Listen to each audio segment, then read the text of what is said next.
Chiều nay, gian bếp nhỏ nhà tôi lại rụng lên tiếng nói cười. Mẹ đang pha bột, tôi thì ngồi lặt vặt bên cạnh, thỉnh thoảng dúi thêm câu chuyện đời thường. Chuối đã chín mềm, thơm ngọt, được mẹ bóc vỏ, sắc lát rồi trộn vào âu bột vừa pha xong, thứ bột trắng sệt sệt, đơn sơ thôi mà đủ làm cả một tuổi thơ trỗi dậy trong lòng tôi. Tôi lặng nhìn bàn tay mẹ thoăn thoắt, những nếp nhăn, những vết chai sạm không giấu nổi năm tháng, nhưng lại là thứ khiến tôi thấy lòng mình mềm đi. Hình như trong từng miếng chuối chiên mẹ chuẩn bị, có cả thanh xuân của mẹ, có cả quê hương tôi, có cả một trời thương nhớ dành cho những đứa con từng đi xa, nay trở về trong khoảnh khắc đầy yên bình này. Chiều nay, nắng nhạt màu trên mái ngói cũ. Tôi ngồi trước hiên nhà, nghe tiếng gió rì rào len qua hàng câu quen thuộc. Trong gian bếp nhỏ phía sau, mẹ tôi đang lúi húi với thau bột, chuẩn bị làm món chuối chiên, món quà vặt quê nhà mà suốt những năm tha hương, tôi vẫn đau đáu nhớ về. Mẹ không cần công thức viết ra giấy, cũng chẳng cần cân đo đong đếm chi ly. Từng động tác, từng lượng bột, lượng nước đều được mẹ rút ra từ trí nhớ và kinh nghiệm mấy chục năm làm mẹ, làm vợ, làm người gìn giữ bếp lửa quê hương. Bàn tay mẹ đổ bột gạo vào thau, rồi thêm chút bột mì, tí muối, ít đường. Mẹ nói nhỏ, như nói với chính mình. Bột phải pha đều tay thì chiên mới giòn, bột gạo nhiều quá thì cứng, bột mì nhiều thì mềm nhão. Rồi mẹ rót nước vào, tay khuấy đều. Chiếc đũa bếp gỗ cũ vẫn nằm trong tay mẹ như một người bạn lâu năm, lặng lẽ cùng mẹ khuấy lên một phần ký ức. Bột dần sánh lại, trắng mịn, mượt mà như lòng bàn tay mẹ thuở tôi còn thơ dại. Tôi ngồi nhìn bàn tay ấy, chợt thấy thời gian như trôi ngược. Bàn tay ấy từng bế tôi qua những cơn sốt. Bàn tay ấy từng đút cho tôi từng muỗng cháo trắng những ngày bệnh. Bàn tay ấy, giờ đây, vẫn kiên nhẫn khuấy đều, như chưa hề biết mỏi. Chuối mẹ chọn là chuối sứ, loại chuối quê nhà, chín tự nhiên trên cây, vỏ căng vàng, lấm tấm chấm đen. Chuối không to, nhưng ngọt đậm, mùi thơm thanh và mềm rượu. Mẹ bóc từng trái, khéo léo lăn nhẹ cho chuối mềm đều, rồi mới cắt dọc hoặc đập dẹp từng lát, chuẩn bị nhúng vào bột. Bàn tay mẹ dính bột trắng, dính chút nhựa chuối, nhưng tôi biết, trong đôi tay ấy là cả sự nâng niu, cả một tình thương lặng lẽ không lời. Mẹ nói, làm món này không khó, chỉ cần siêng một chút, khéo một chút, và thương người ăn nhiều một chút. Tôi nghe mà mắt chợt cay. Ở đâu đó giữa thành phố, tôi đã từng ăn hàng chục loại chuối chiên, bánh ngọt, nhưng không nơi nào có được hương vị như của mẹ. Không ở đâu có được cái cảm giác ấm áp khi nhìn mẹ cẩn thận khuấy bột, nhúng từng lát chuối, thả vào chảo dầu sôi lách tách. Căn bếp quê chiều nay chẳng có gì sang trọng. Vài cái nồi cũ, cái chảo gang đen xì theo năm tháng, vài dụng cụ bếp đơn sơ. Nhưng chính nơi này, chính giây phút này, là thứ tôi ước ao nhất trong những năm tháng xa nhà. Bột sau khi nhồi xong sẽ để nghỉ một lúc cho nở đều. Trong thời gian đó, mẹ rửa lại dao, xếp chuối ra mâm, nhóm bếp, chuẩn bị chảo dầu. Cứ như thế, từng bước, từng động tác, không gấp gáp, không hối hả, mà đầy tình cảm, đầy thảnh thơi. Ngồi đó, tôi không chỉ thấy mẹ đang làm món bánh quê. Tôi thấy mẹ đang giữ lấy một phần hồn quê, truyền lại cho tôi bằng chính sự tỉ mỉ, kiên nhẫn và tình yêu thương không cần gọi tên. Mẹ đâu biết, hình ảnh mẹ nhồi bột chiều nay sẽ là thứ tôi mang theo đến suốt đời. Là ký ức sẽ nhói lên mỗi lần tôi nhớ nhà, là hơi ấm tôi tìm thấy giữa những ngày đông nơi xứ người. Và tôi thầm nghĩ, nếu ai đó hỏi tôi, hạnh phúc là gì?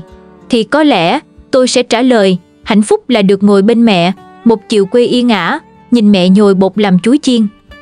Chỉ thế thôi, nhưng là tất cả. Mẹ tôi đã nhồi bột xong, đặt thau bột sang một bên, tay thoăn thoắt bắt chảo dầu lên bếp ga. Cái chảo chống dính sáng bóng được đặt trên ngọn lửa vàng ươm, không còn là chiếc bếp củi ngày xưa với khói bay nghi ngút, nhưng vẫn giữ được hơi ấm của bếp lửa quê hương. Lửa bếp ga lập lòe dưới đáy chảo, tiếng xèo xèo vui tai vang lên như một bài ca quen thuộc, vang vọng trong gian bếp nhỏ đầy kỷ niệm. Mẹ đứng đó, ánh mắt chăm chú nhìn từng giọt dầu nóng dần sôi lên, tay cầm đũa gỗ lắc nhẹ, chuẩn bị cho công đoạn nhúng từng lát chuối đã được nhồi bột kỹ lưỡng. Từng lát chuối được mẹ thả nhẹ nhàng xuống chảo dầu, âm thanh lách tách vang lên, hòa quyện với tiếng gió thổi qua khung cửa sổ mở hé, mang theo mùi hương của đất trời quê nhà. Tôi nhìn mẹ mà lòng dâng lên bao nhiêu cảm xúc. Mỗi lần mẹ chiên chuối, tôi lại nhớ về những buổi chiều tuổi thơ bên mẹ, những kỷ niệm giản dị mà đậm đà khó phai. Nhớ thuở bé, tôi thường chạy quanh sân nhà, tay cầm chiếc que nhỏ, nhìn mẹ đứng bên bếp lửa củi, lặng lẽ chiên từng miếng chuối vàng giòn. Lửa bập bùng, khói bay lên tạo thành những vệt mờ ảo, bức tranh quê bình dị mà ấm áp vô cùng. Mẹ vừa chiên, vừa dạy tôi cách giữ thăng bằng trên đôi chân nhỏ, vừa kể những câu chuyện cổ tích, những bài học đầu đời về lòng kiên nhẫn, sự chăm sóc và tình yêu thương. Tôi nhớ có lần trời mưa to, sân nhà trơn trượt, tôi vấp ngã mà khóc nức nở. Mẹ liền dừng tay, cầm chiếc khăn lau nước mắt cho tôi, rồi tiếp tục công việc với ánh mắt dịu dàng như nắng chiều cuối đông. Mẹ nói rằng, dù cuộc đời có nhiều lúc khó khăn, ta vẫn phải kiên trì bước đi, như mẹ kiên trì chiên từng miếng chuối để nuôi sống gia đình. Bây giờ, khi mẹ chiên chuối bằng bếp ga, tôi lại thấy hình ảnh đó vừa khác vừa quen. Khói không còn bay lên ngập trời, nhưng hơi ấm từ đôi tay mẹ vẫn vậy, không đổi thay. Mẹ vẫn cẩn thận lật từng miếng chuối, đảm bảo chúng vàng đều, giòn rụm mà không bị cháy xém. Tôi nghe thấy tiếng dầu sôi lách tách, hòa trong tiếng lòng rộn ràng nhớ quê. Mùi thơm của chuối chiên, mùi bột gạo, mùi dầu nóng tất cả như đưa tôi trở về những ngày xưa, về với mái nhà thân thương và tình mẹ nồng ấm. Mẹ chiên chuối không chỉ là một công việc, mà còn là cách mẹ giữ gìn những giá trị gia đình, giữ lấy hồn quê hương trong từng món ăn.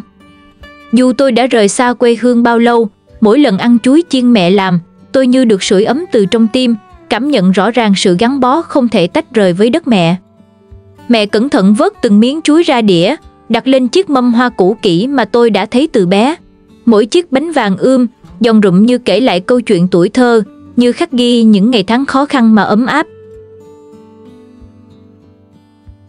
Mẹ tôi nhấc chiếc đũa gỗ lên, nhẹ nhàng nhúng từng lát chuối đã được phủ một lớp bột dày vừa phải xuống chảo dầu nóng. Tiếng dầu sôi xèo xèo hòa với tiếng bếp ga đỏ rực tạo nên một bản nhạc êm ái giữa không gian yên tĩnh của buổi chiều quê. Mỗi miếng chuối khi chạm vào dầu đều nổi lên những bọt nhỏ li ti, vàng ươm dần dưới ánh lửa. Mẹ khéo léo lật từng miếng bánh, đôi tay dường như đã quen thuộc từ mấy chục năm nay với công việc này, chẳng một phút nào vội vã, chẳng một lần nào lơ đễnh. Tôi nhớ về những buổi chiều thuở bé, khi mẹ chiên chuối bằng chiếc bếp củi cũ kỹ. Khói củi thơm nhẹ bay lên, mùi cháy khét thoảng qua hòa quyện với mùi bột gạo và chuối chín. Mẹ vẫn cẩn thận như bây giờ, nhưng bên cạnh là cái nắng vàng rực rỡ, tiếng ve kêu râm ran và tiếng chim ríu rít trong vườn. Ngày ấy, sân nhà là sân chơi lớn của tôi và lũ bạn. Chúng tôi đùa nghịch với những trái bồng rụng, những con dế nhỏ và nhặt từng chiếc lá khô làm đồ chơi. Mỗi lần có chuối chiên mẹ mới làm, chúng tôi lại háo hức tụ tập quanh bếp, chờ mẹ chia cho từng đứa một miếng bánh vàng ươm, giòn rụm. Bây giờ, tôi ngồi đây nhìn mẹ bên bếp ga, lòng bỗng trùng xuống. Mẹ không còn phải lo sợ về khói củi làm cay mắt, không còn lo lắng bếp củi tàn lửa hay ẩm ướt mưa gió, nhưng những ký ức cũ vẫn sống động trong từng cái chạm của mẹ lên từng miếng chuối. Mỗi lát chuối được mẹ thả vào chảo dầu, tôi lại thấy như mẹ đang thả vào đó cả một phần hồn quê, một phần ký ức không thể nào quên của người con Việt. Mẹ nói, ngày trước khi còn nhỏ, mẹ cũng như tôi, từng chờ đợi món chuối chiên mẹ làm như một điều kỳ diệu. Món bánh ấy không chỉ đơn thuần là thức ăn mà còn là chiếc cầu nối giữa những ngày tháng khốn khó nhưng chan chứa yêu thương. Mỗi miếng bánh là một câu chuyện, một lời dạy bảo mà mẹ truyền lại cho con cái, cho thế hệ sau. Tôi nhớ một lần, khi còn bé, trời mưa lớn, nước lụt ngập đến gần cửa nhà, mẹ vẫn kiên trì đứng bên bếp củi, chiên từng miếng chuối cho chúng tôi ăn. Lúc đó, lũ trẻ con trong làng không có gì ăn ngoài những quả chuối già cũ kỹ rụng đầy sân. Mẹ tôi lặng lẽ nhặt từng trái chuối chín, rửa sạch, gọt vỏ, rồi pha bột, chiên bánh để cả nhà có bữa ăn ấm lòng giữa mưa gió. Hình ảnh mẹ lặng lẽ ấy, đứng bên bếp củi cháy rực, vẫn là ký ức thiêng liêng nhất trong tôi, một bức tranh quê hương giản dị mà sâu sắc vô cùng. Giờ đây, nhìn mẹ chiên chuối bằng bếp ga hiện đại, tôi vẫn cảm nhận được sự ấm áp ấy. Mẹ không chỉ làm chuối chiên, mà còn đang giữ gìn, đang truyền lại cho tôi sự kiên nhẫn, sự chăm sóc tận tụy và tình yêu quê hương không bao giờ phai nhạt. Những miếng chuối vàng giòn không chỉ ngon miệng, mà còn là sự kết nối vô hình giữa quá khứ và hiện tại, giữa những con người đi xa và những ký ức luôn ở trong tim. Từng miếng chuối được mẹ vớt ra, đặt nhẹ nhàng lên chiếc đĩa tròn, ánh sáng chiếu lên những lớp vỏ bánh giòn tan, ánh lên màu vàng rực rỡ như ánh nắng cuối chiều trên cánh đồng lúa. Mùi thơm của chuối chiên quyện trong không khí, làm sống dậy cả những ký ức tuổi thơ xa xôi mà vẫn ngọt ngào, ấm áp đến nao lòng. Tôi nhớ những buổi chiều hè, sau khi tan học, tôi thường chạy về nhà, nghe mùi thơm của chuối chiên thơm ngát từ gian bếp nhỏ. Mẹ luôn dành cho tôi miếng bánh lớn nhất, kèm theo nụ cười dịu dàng và những lời động viên ân cần. Dù cuộc sống có khó khăn, mẹ vẫn luôn giữ cho gia đình một bữa ăn đầy đủ, ấm áp tình thương, và món chuối chiên trở thành món quà quý giá nhất của tuổi thơ tôi. Xa quê, mỗi lần nhớ đến hương vị ấy, tôi lại thấy lòng ấm áp hơn, thấy như được trở về với mái nhà thân thương, với vòng tay mẹ ôm ấp dịu dàng. Những ký ức ấy như ngọn lửa nhỏ cháy mãi trong tim, giữ tôi vững bước trên hành trình xa xứ đầy thử thách. Mẹ vẫn kiên nhẫn chiên từng miếng chuối, lật đều tay, nhìn thấy rõ trong ánh mắt mẹ là sự chăm sóc và tình yêu vô bờ bến dành cho con cái. Tôi tự hỏi, có bao nhiêu người mẹ như mẹ tôi, vẫn hàng ngày lặng lẽ giữ gìn những hương vị quê hương, dù cuộc sống có đổi thay, dù bếp củi đã nhường chỗ cho bếp ga hiện đại. Tôi mơ ước một ngày, khi trở về quê, được ngồi bên mẹ, nhìn mẹ chiên chuối, nghe tiếng dầu sôi, ngửi mùi thơm của bột gạo và chuối chín, cảm nhận sự bình yên ngập tràn trong từng khoảnh khắc giản dị ấy. Đó là lúc tôi cảm thấy mình thực sự được trở về nhà, được sống trọn vẹn với tình thân và ký ức ngọt ngào của tuổi thơ. Mẹ chiên từng miếng chuối, vừa vàng đều, vừa giòn rụm, rồi đặt lên chiếc đĩa hoa cũ kỹ mà tôi đã quen thuộc từ bé. Bên ngoài, ánh nắng chiều nhuộm vàng khắp sân vườn, tiếng ve kêu râm ran như khúc hát tạm biệt ngày dài, nhưng trong gian bếp nhỏ, tình mẹ vẫn ấm áp, bền bỉ, như một ngọn lửa không bao giờ tắt. Mẹ đặt đĩa chuối chiên lên bàn, ánh mắt ánh lên niềm vui giản dị sau bao năm mặn nồng bên bếp núc. Dù đã không còn bếp củi khói tỏa như thuở xưa, nhưng tình mẹ vẫn nguyên vẹn, vẫn là hơi ấm không thể thiếu trong cuộc đời tôi. Mỗi miếng chuối vàng ươm ấy không chỉ là món ăn, mà còn là ký ức, là tình yêu và là sự gắn bó bền chặt với quê hương, với tuổi thơ và với mẹ người phụ nữ đã âm thầm giữ gìn và trao gửi những điều quý giá nhất.